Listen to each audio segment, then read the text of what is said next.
jërëjëf président Guirassy mbokk yi maa ngi leen di nuyu yéen ñëpp ci turu coalition Diomaye président li xew ci réew mi jamono yi ñun ñëpp ko fekkandoo li am mooy dafa am ñaari xeetu femme ak homme politique yi nga xam ne dañoo janoo lii am mooy dafa am ñaari gis-gis ci wàllu politique ñaari gis-gis ci lan mooy politique ci ni ñu yoree réew ñi nga xam ne ñoom ñoo jàkkaarloo benn gis-gis bi mooy ñi nga xam ne dañoo jàpp ne Assemblée nationale ak yeneen institution yi dañ leen war a jëfandikoo ngir saafara jafe-jafe béykat yi saafara jafe-jafe sàmmkat yi nappkat yi saafara jafe-jafe ndaw yi saafara jafe-jafe ASP yi suñu mbokk ASP yi les travailleurs du FERA yi nga xam ne ñu ngi dëkk ci ay arriérés de salaire ci ay retard de salaire saafara jafe-jafe policiers yi je rappelle que la 47e promotion de la police ñu ngi leen amel 12 mois d'arriérés d'heures supplémentaires dañoo war a utiliser Assemblée nationale utiliser justice ngir saafara lii nga xam ne mooy jafe-jafe askan wi ak ñeneen ñoo xam ne Macky Sall APR Benno Bokk Yaakaar ñi ñu àndal ak seen yeneen candidat ngeen xam leen ñoom dañoo jàpp ne Assemblée nationale c'est pour commettre des petits arrangements des meurtres politiques des petits arrangements entre copains naka la ñuy faagaagalee Ousmane Sonko naka la ñuy faagaagalee Karim Wade naka la ñuy faagaagalee ki nga xam ne moom mooy président Khalifa Sall naka la ñuy arracher le mandat de député de la présidente Aminata Touré mais utiliser institution pour empêcher la liste des titulaires de la liste nationale lors des élections législatives d'être candidat lan moo tax boobu waxuñu dañuy arrêter conseil constitutionnel lan moo tax boobu waxuñu dañuy arrêter cour suprême lii mooy ñaari gis-gis ci wàllu politique yi nga xam ne ñoo jàkkaarloo ñun Diomaye président ñooy incarner vision politique bi nga xam ne dañoo ne Assemblée nationale conseil constitutionnel cour suprême institution yi palais présidentiel gouvernement ay jumtuwaay la pour dab bànneexu askan wi depuis quelques jours ñaari gis-gis yi ñooy bëre ñaari gis-gis yi ñooy xeex ñun nag Diomaye président pare nañu dimanche suba ci minuit suñu gis-gis ñu jaay ko sénégalais jaayaat ko sénégalais yi pendant 21 jours am yaakaar ne sénégalais yi suñu gis-gis ci wàllu politique la ñuy may ndam 25 février 2024 en disant vive le 5e président de la République du Sénégal Bassirou Diomaye Faye lii moo am jamono ji ngeen gis ko Assemblée nationale waaye itam ñu gis une certaine classe politique pas ñëpp ñi nga xam ne nee nañ ñoom seen candidature tax na Sénégal taxaw ñoom seen ñàkk nekk candidat war na tax Sénégal taxaw war na tax Assemblée nationale taxaw war na tax Conseil constitutionnel taxaw war na tax ñu taxawal commission d'enquête parlementaire bu nappkat yi di sonn accord de pêche yi di rey suñu nappkat yi kenn du taxawal conseil commission d'enquête parlementaire bu ndaw yi di dee ci géej gi déggu leen benn ministre Macky Sall bu dem au niveau des îles Canaries kenn du ubbi commission d'enquête parlementaire ma waxaat ko fi jigéen ak góor yooyu di def politique ñoom ñooy ñan pour wax ne ndaxte nekk ñu candidat dañoo war a état du Sénégal dafa war a taxaw processus électoral bi dafa war a taxaw te fekk ne fukki at ak ñaar a ngi béykat yi ñu ngi sàcc seen suuf spoliation foncière accaparement foncier mu ngi leen di sonal kenn mësul wax nañu taxawal Sénégal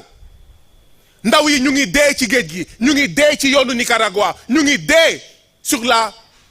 route du désert du Sahara ou dans la mer Méditerranée kenn waxul nañu taxawal état du Sénégal béykat yi sonn nañu nappkat yi gisatuñu jën ñu ngi leen di rey Mauritanie ñu ngi leen di rey Gambie ñu ngi leen di tëj Guinée-Bissau kenn waxul nañu taxawal état du Sénégal waaye ñoom seen candidature jàllul ñu ne nañu taxawal état du Sénégal na yëpp taxaw ndax seen candidat. Voilà les deux visions de la politique qui s'affrontent ñun nag suñu vision mooy amul kenn ak sa màkkaama lu mu rëy amul kenn ci Sénégal koo xam ne yow rek sa candidature war na tax Sénégal taxaw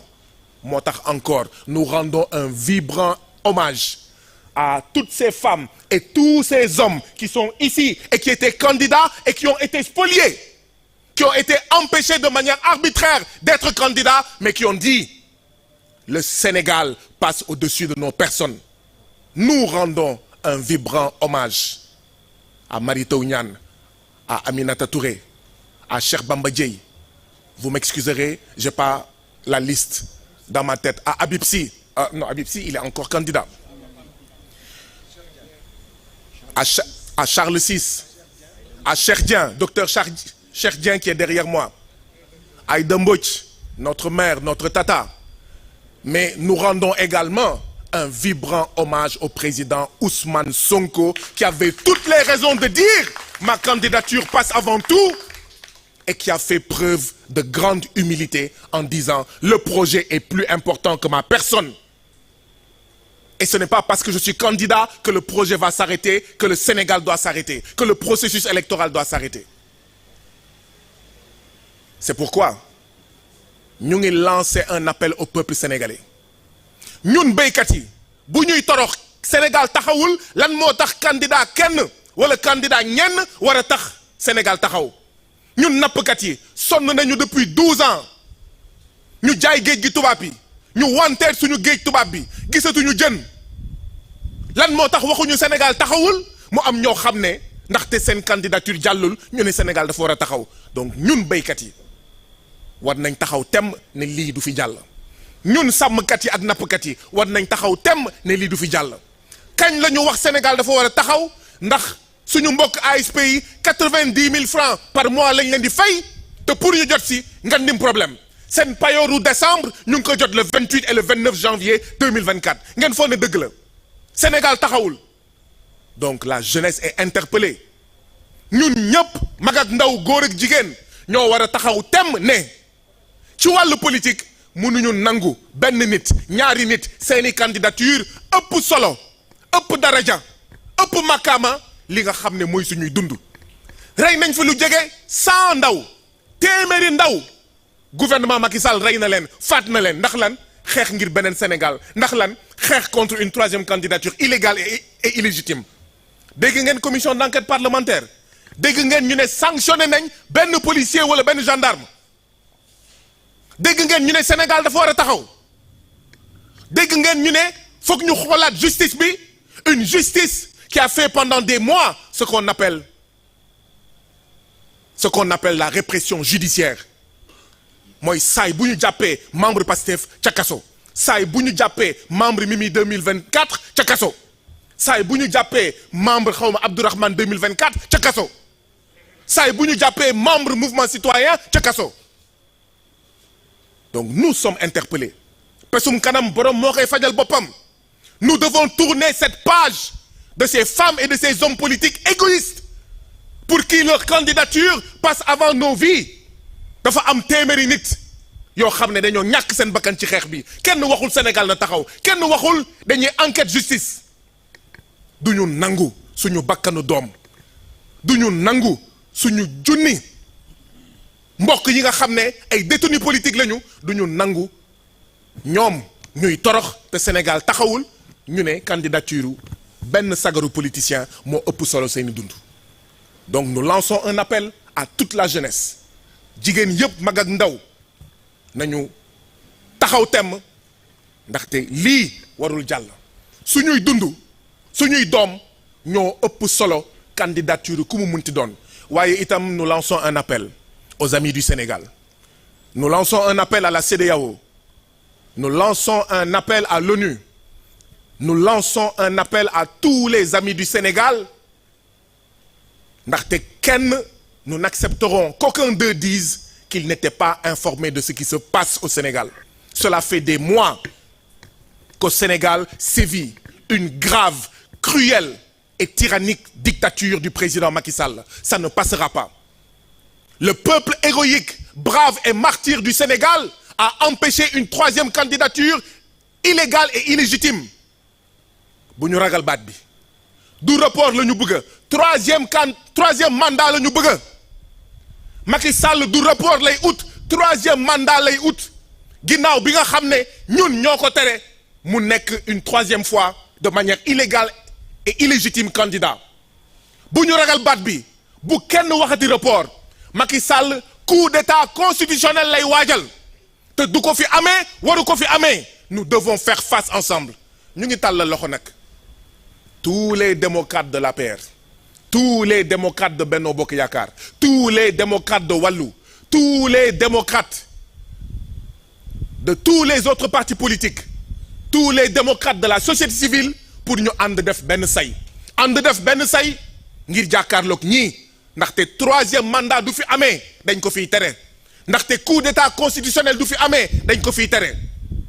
la CEDEAO si prompte à sanctionner des coups d'état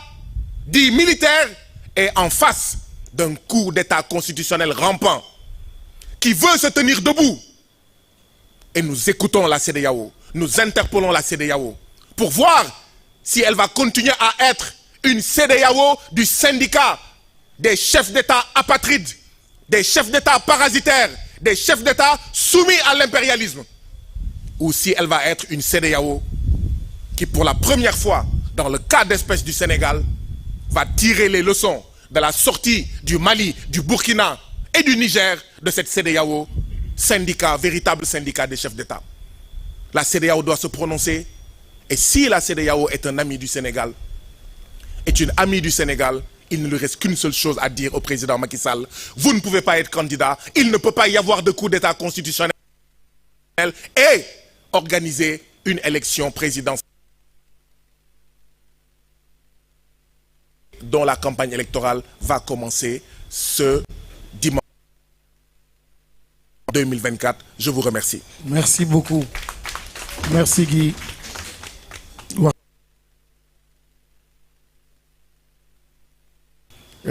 ñu gaawal mbir wi jox kàddu au professeur Mary Teuw Niane, le ministre Mary Teuw Niane, vous avez la parole.